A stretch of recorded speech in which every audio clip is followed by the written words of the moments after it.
Today I will be talking with and to Mother Mary, also known as the Blessed Mother, Virgin Mary, Mary of Nazareth, many other names, but most of us know her as Mother Mary.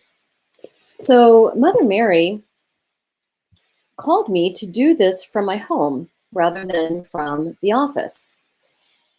And I thought that was very fitting because, of course, as the mother, she is very, very present in our homes, in our home life, very present with each and every one of us on a very real and very personal way. She can be seen as another mother for us all.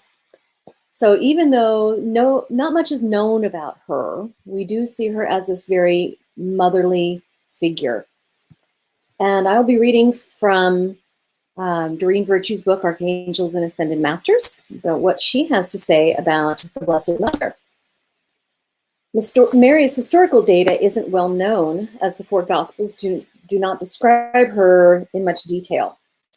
There are some other writings, but really not in the Bible. We know very little about Mary from the Bible. The Gospels say that Mary lived her life in Nazareth, which was a small working class village. She was with Joseph, her son Jesus, and according to some historians, Joseph's 4 sons and 1 daughter from his first marriage. So there were other brothers and sisters. So Doreen Virtue goes on a bit about Mary and saying that she's called the Queen of the Angels by some and had interactions with Archangel Gabriel during the Annunciation. She's especially concerned with children, and she counsels us to use wisdom, intelligence, and love in parenting decisions. She's especially watchful of the New Age kids, what I call the new kids, indigo, crystal, rainbow, diamond, platinum children, who are the salvation and guardians of the planet.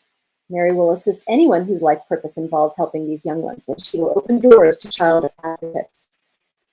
She tries to help us who are parents and teachers and guardians of children who display certain tendencies and traits to help us educate them and keep them off of drugs like Ritalin. When Ritalin is necessary and warranted, it can be very, very helpful, but it's truly not for all children.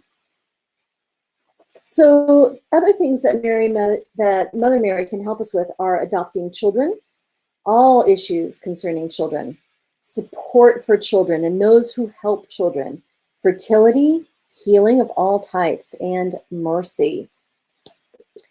So Mary thought it would be most appropriate to do this from my home. She says that I was needing to bring some nurturing to myself, that my day is busy enough. I didn't need to make the trip up to my office, that, the whole world, in fact, right now is needing nurturing. Well, this is interesting. She's letting me know that she's going to be making another appearance somewhere. We have seen a few. There was Fatima, and there's Guadalupe. Those are just 2 that I can think of off the top of my head. She says she's getting ready to make another appearance. So please keep your eyes and ears open for that. So when she does make an appearance, people tend to know about it. So do watch the news. Just keep an eye out for that. But she can also show up for us in very small and individual ways. So watch where there are opportunities for nurturing. Watch where there are opportunities to receive guidance, help, and patience with our children. School is out now, but we've been in our homes with our children for the past 8 weeks, most of us. We've been doing online schooling, homeschooling, taking lots and lots of walks with kids, trying to keep them entertained, as well as many of us moms are working, and dads. We're working and trying to just manage life and the flow of life with children with us 24/7. It's a lot. And sometimes we do feel like we're at the end of our rope and the end of our patience. We've not been raised or trained to be with children all of the time as we are right now. So many of us were raised by working moms, maybe raised by single moms who had to do everything. We may not be prepared for all of this togetherness and homeschooling. We certainly didn't get a lot of advance warning about it. We didn't have a lot of time to set up and come up with some plans for how we were going to do this. And it's wearing thin on so many moms and dads and caretakers and teachers and all those who deal with children. So if you do feel like you're at the end of your rope, if you do feel like you're out of patience and are just trying to figure out a way to maintain your sanity and keep the kids occupied and be able to carve out some time for yourself, please, please call on Mother Mary. She's instructed me to look around my house. Okay, why am I looking around my house? Okay, it's the photos. So she wants to remind us all that we're not alone in this. In addition to Mother Mary, we have our families, we have our friends, we have our loved ones. Here in my dining room, I can look around and there's a picture of my dad, there's a picture of my mom, there's a picture of my dad with my stepmom, there's pictures of my daughter, there's a picture of me and my daughter. So remember that we all have support and help. And if you're just truly at the end of your rope and you feel like nobody's paying attention to you, look at the pictures in your house. You've got a lot more support than you know. And know that you've got Mother Mary with you as well. And you can just envision her standing behind you, beside you, sharing her mantle, this beautiful blue cloak that she has, sharing her mantle with you, and know that you can trust fall into Mother Mary. She won't let us down. The Blessed Mother is truly with each and every one of us. And if you think about just all of the people who are Catholic, all of the people who are Christian in the world, is maybe, I don't know the numbers, maybe a fourth, maybe a third, but I feel like it's more than like a fourth of the world's population are Christian, and who would know about the Mother Mary. And so she's with them, all of them at the same time, but she's also with those who are Buddhist, who are Jain, who are Muslim, who are Jewish, with each and every one of us all.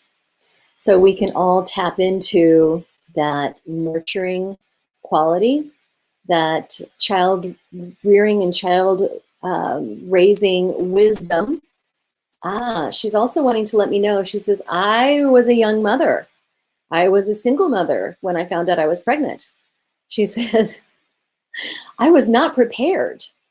Nobody prepared me for this duty that I was given and handed to me. She says, nobody taught me how. I had to figure it out largely on my own, but I wasn't by myself. She says, I had God with me, who was telling me every step of the way, you're okay. You were chosen. You're all right. You're going to be just fine. She had the support of her husband, Joseph. She had the support of his family. She had the support of her family. She had the support of everyone in Nazareth. She had the support of those who were connected with her, friends, neighbors, family. She was not alone, but she says, yeah, I was greatly unequipped for this challenge of motherhood. She says, you have to remember, I was very young. And she says, it's just during my time, others were young as well, but she says she was younger than most. So it was certainly a challenge for her, but she rose to the occasion and did an admirable job. And now she can do the same admirable job with all of us when we seek it. So please do seek out Mother Mary. Ask for her guidance, ask for her support, ask for her nurturing. All right, that's it for this week. I'll see you next week.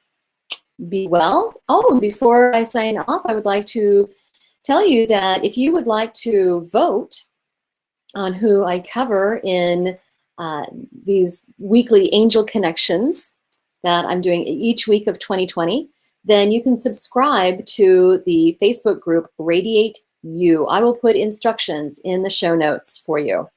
All right, thank you. Be well. See you next.